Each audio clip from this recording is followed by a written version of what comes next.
What's going on, everyone? Welcome back to the channel. It's your boy Dead on Dave. And as you can see, it is time once again, that great time of year where we get to start talking about the big pay-per-views, man. This is supposed to be the second of the big four pay-per-views of the year, right? Well, in recent years, really the last 10, Survivor Series has kind of been that forgotten of the big four. It has not been able to live up to the other three. Really, it has no factor. It's basically Money in the Bank or any of those others, but it usually has no oomph anymore. But I believe that it can be made great again. It has a long, illustrious history that people really do gravitate to. It has everything that you want in a pay-per-view. It's different. It's got memories and legacies and beginnings and endings and just everything you could possibly want. It pits people up against other people fighting for the most basic of necessities, survival. It's got everything that you want to have with it. So the question is, can it be made great again? I think it can. And we're going to kick off this week of Survivor Series coverage along with NXT TakeOver Toronto with a look back at some of the best and my favorite memories of Survivor Series. Now, if you direct your attention over to the slideshow, you'll see a whole bunch of those memories that I'll be talking about in the slideshow and some of the people who are very much responsible for the height of Survivor Series right in that little image slideshow thing. So enjoy that while we talk about everything. But I'll tell you this. You know, sitting here thinking about where Survivor Series has been and where it can go and all that, of course, it gets the creative juices flowing. And in fact, I think it's safe to say that I've been inspired. And you guys know what happens when I get inspired here on Dead on Dave Productions. I have to wax philosophical about it. So, ladies and gentlemen, it's time for your copious haiku on how this event can be made great again.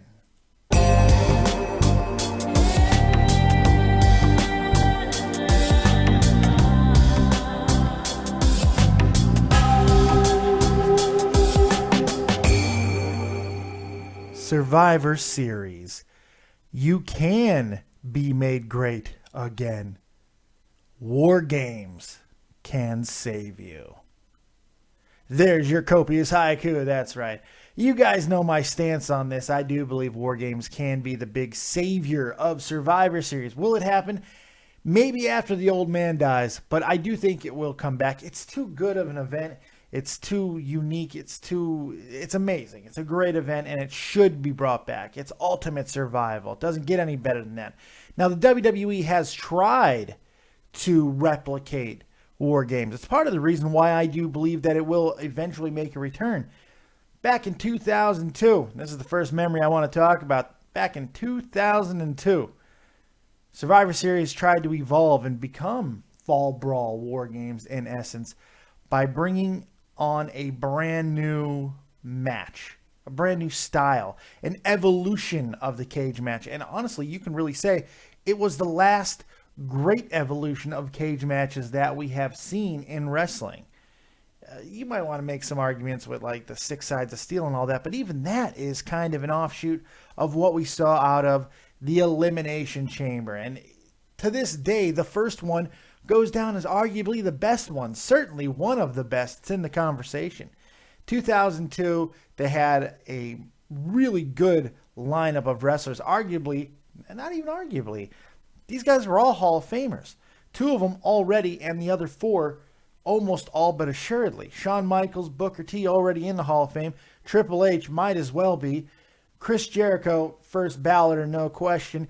Kane, some might argue against him, but if you look at the body of his work, if Rikishi's in, Kane's in by, like, he's in a much higher wing, I would say. And then Rob Van Dam was the 6th guy in there. And I think you could make a very strong argument that Rob Van Dam also belongs in the WWE Hall of Fame. You're talking about a guy who carried an organization for a small period of time with ECW. He's one of the big reasons why ECW was able to become what it was. You know, so it's pretty interesting when you look at just the people, but then you look at the match, and it was fantastic. It was so much fun. This is not only a great match, though. Historically, it's important on so many levels. It really, really is. It's one of those things that you look at, and it shouldn't have happened because Shawn Michaels winning the belt again at that point, really, it was unexpected, but oh so welcome and satisfying. This match topped everything off in a brutal yet perfect way. It's pretty cool to think about. That is one of my moments that I'll just never get out of my head. It's just a fantastic moment in wrestling. Seeing Shawn Michaels climb back to the mountain, getting a second shot to be the guy, which you don't always get in wrestling, especially when you miss damn near 5 years due to injury. It just doesn't happen. It really doesn't. Next moment I want to talk about is from 1996.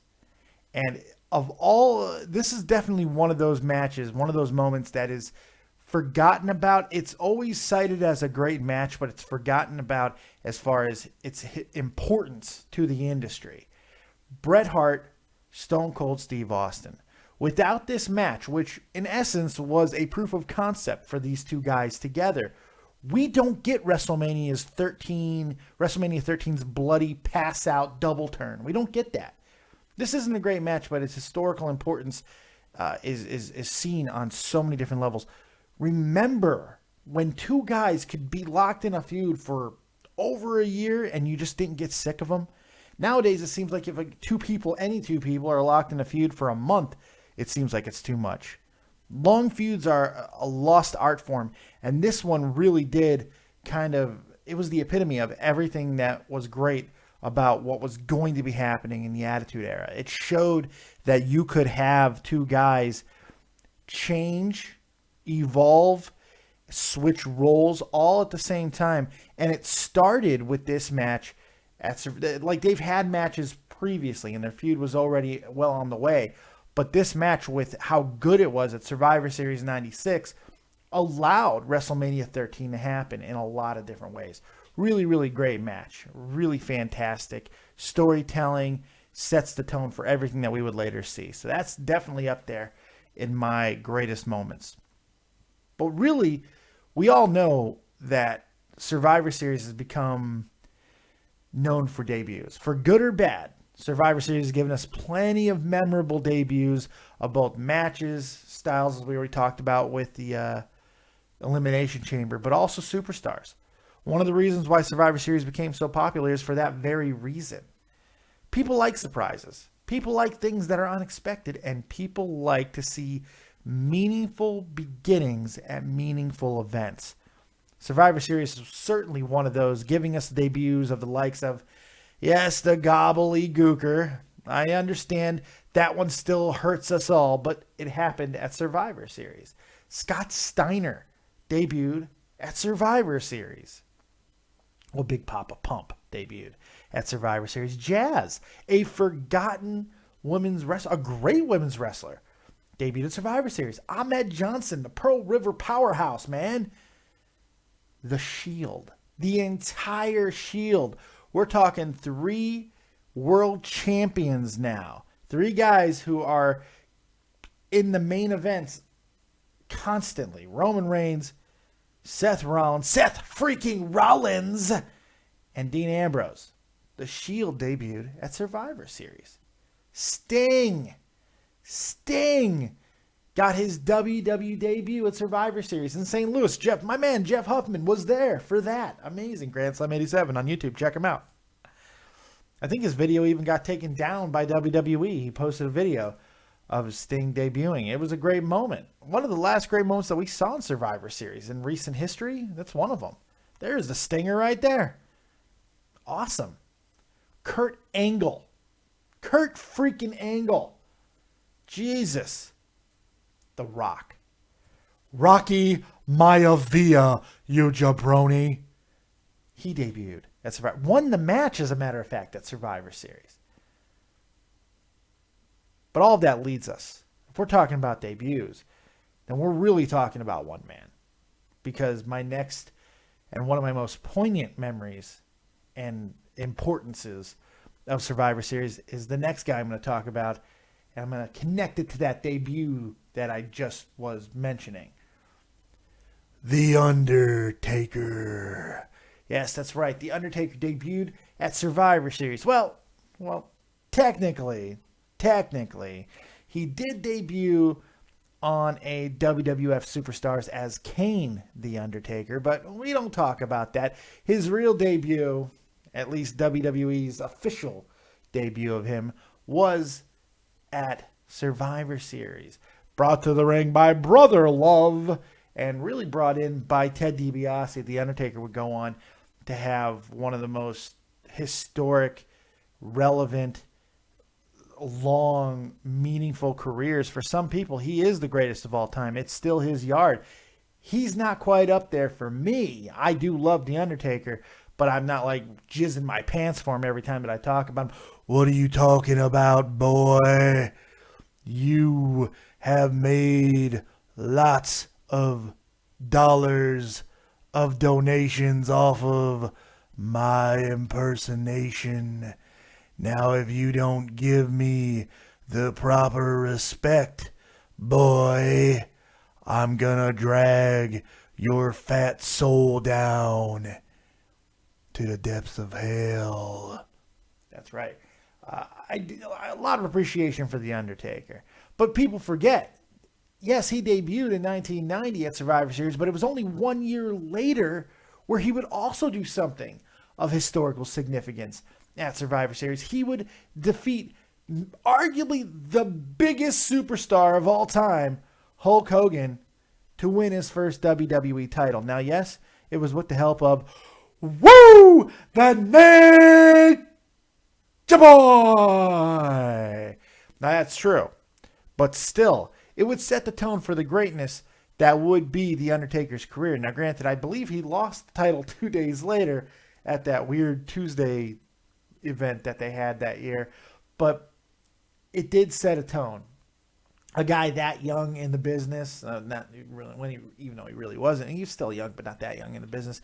But a guy that new to the company and everything, beating a guy like Hulk Hogan, it's meaningful. It really is. Even Hulk Hogan at that stage, which was the end of, it was getting towards the end of Hulk Hogan, and it would just be a few short years later that he would be evolving himself. It really is. It's poignant. It's pretty incredible when you think about it. And for almost any other event, that would be the final thing to talk about. That would be the biggest thing. That would be that big stamp on what we're doing. But it's not. I know it's not, because another event happened at Survivor Series. It's arguably the most talked about, maybe the most important single instance in the history of wrestling. God, it always has to be brought up. The Montreal Screwjob. Montreal Screwjob happened at Survivor Series. It's really incredible how important that event would become for so many people.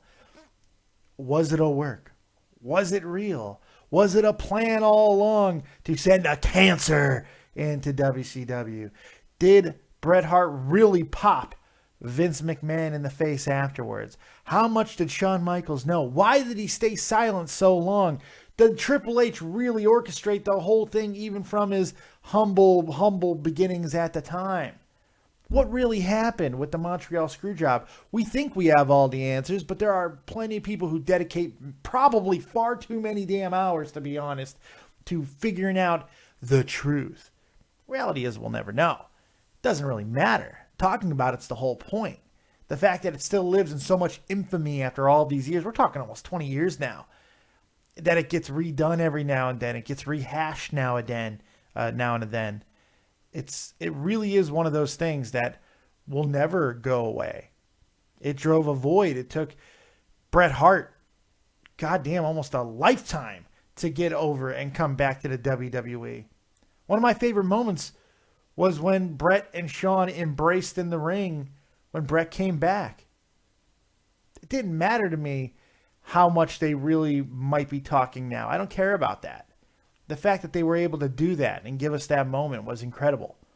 Shawn Michaels and Bret Hart's rivalry is, while certainly gets talked about as one of the greatest of all time, I think it gets lost. It gets diluted because of the era in which most of it happened. I mean, they feuded for years.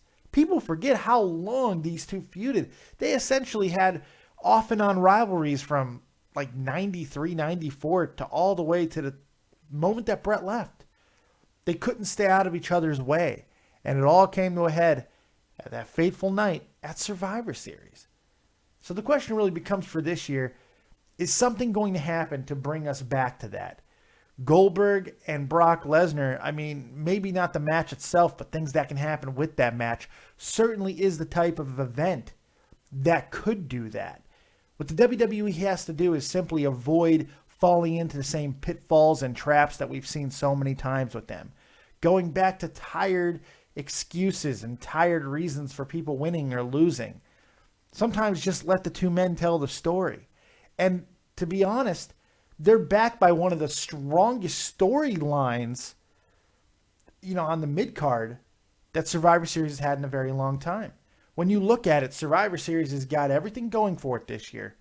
It's got important matches between Raw and SmackDown, even though there doesn't seem to be any implications of winning. I do wish there would be some kind of, I don't know what's the right word, some kind of repercussions or rewards tagged into this match, into these series of matches at Survivor Series between the two brands. But even if it's not, seeing the top 5 guys on each brand go, see the top 5 women of each brand go, and even the tag teams, which is the one I'm least excited about, even seeing them go, it's going to be a hell of a lot of fun to witness. And then if that wasn't enough, we also have the other 2 matches. We have Dolph Ziggler and Sami Zayn for the Intercontinental Championship, and Kalisto versus the Brian Kendrick for the Cruiserweight Championship. Now, both of those matches have huge implications because they can change the landscape of both brands. Raw is in desperate need of having a meaningful mid-card title besides the United States Championship. The Cruiserweights were not being used properly. For whatever reason, Raw was not going to ever give them the amount of time that the Cruiserweights desperately needed. And the fact is, 2 matches on a 3-hour show was always going to get criticized. 2 matches on SmackDown, however, is not going to get criticized because that'll take up a much bigger chunk of that show, and they'll feel more important. They'll feel more relevant. And then you match that with the fact that Mauro Ranallo, who seems to be the only guy that anybody wants to hear call those cruiserweights, will once again be calling those matches, and then directly followed by 205 Live. Well, you have the makings for success. While Raw gets the Intercontinental Championship, assuming Sami Zayn does win, which I do believe he will, it gets to start all kinds of great storylines on Monday Night Raw while allowing the brand to have 2 meaningful mid-card championships for that big, gigantic roster to feud over. The possibilities are there. Things can still get turned around with this brand split. The brand split's not a failure yet. It's still far too early in its infancy. People do get frustrated with some of the things, the decision-making that we have seen. But I do feel that there is long-term storylines here that are still yet to be told. Patience needs to be happened. I understand wrestling has been hard to deal with, and I'm not even sure it's all wrestling's fault, to be completely honest. There's a lot of reasons why things have happened to make it a little bit less interesting with the election and all these other things going on in the world and interesting sports stories. It's hard to stay focused on wrestling. My hope is Survivor Series is going to be the first step in bringing us back to where we want to be. Going into, yes, another small lull period in December, but right after it, putting the foot on the gas pedal and going to Royal Rumble and WrestleMania, things can certainly be looking up. So what are your favorite moments of Survivor Series? What's got you all juiced up for this week for Survivor Series? I want to know. Make sure you put it in the comment section or hit me up on Twitter at DeadOnDaveV, all right? Today is Monday, November 14th, for those of you wondering. And that means Monday Night Raw is tonight. I'll be live for the live review directly after Raw tonight. And then I'll also be on Tommy C's Shot from the Point Dead we're going to have Nick Cash on the show tonight. So lots of great stuff happening there. Make sure you're checking it all out. We'll see you next time right here on Dead on Dave Productions. Like, subscribe, and share. Survivor Series coverage all week, folks. We're going to have all kinds of stuff. Thank you very much for joining me. As always, if you don't have talent, have talented friends. We'll see you next time. And peace.